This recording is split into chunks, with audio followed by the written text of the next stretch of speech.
des années, et désigner pour la première fois de son histoire une femme, ça, c'est quelque chose d'extraordinairement positif. Mais je reviens au président de la République. Le président de la République, il n'a qu'un seul objectif, c'est de faire diversion. Est-ce que Cognier régulièrement, massivement, Emmanuel Macron, président de la République, vous croyez que ça suffit pour diriger la 5e puissance militaire et la 5e puissance du monde? Bien sûr que non, mais ça, notre objectif, notre stratégie, pour reprendre le mot du président de la République, lui, sa stratégie, il l'a dit, il l'assume dans Le Parisien, c'est d'emmerder les non-vaccinés. Nous, notre stratégie, Jean-Pierre Elkabbach, ça va être, dans les semaines qui viennent, à la fois de respecter nos concitoyens, donc nous allons les écouter. Mais est-ce que vous allez demander aux non-vaccinés d'aller se vacciner et de les convaincre, dans leur intérêt, dans l'intérêt de la santé de leurs proches, et peut-être en se rappelant que la réanimation, vous savez combien coûte une journée de réanimation? Oui, mais ça n'est, Jean-Pierre Elkabbach, 5 000 euros. Ça n'est pas nous qui sommes au pouvoir. Ça n'est pas nous qui sommes au pouvoir. Valérie Pécresse, en femme responsable,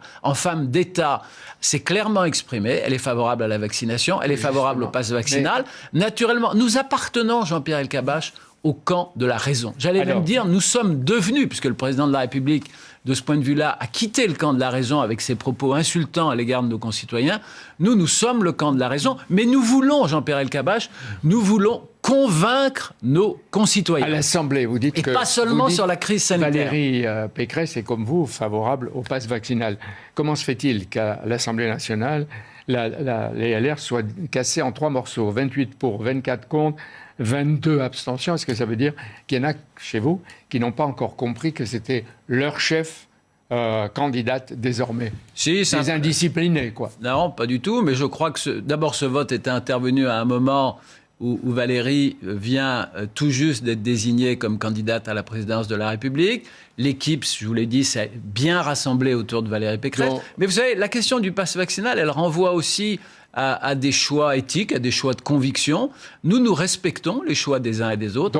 Donc les sénateurs qui vont commencer, je crois, lundi, à étudier le projet de loi, etc. Ils vont l'amender. Ils vont l'amender, mais ils vont le voter, ou pas? J'ai la conviction, Valérie Pécresse là-dessus a toujours été claire, elle avait annoncé qu'au sein du groupe LR à l'Assemblée nationale, on ne s'opposerait pas au pass vaccinal, c'est-à-dire qu'il y aurait une majorité de oui ou d'abstention, ça a été le cas, et le Sénat, je pense, votera ce texte après l'avoir amendé. Patrick.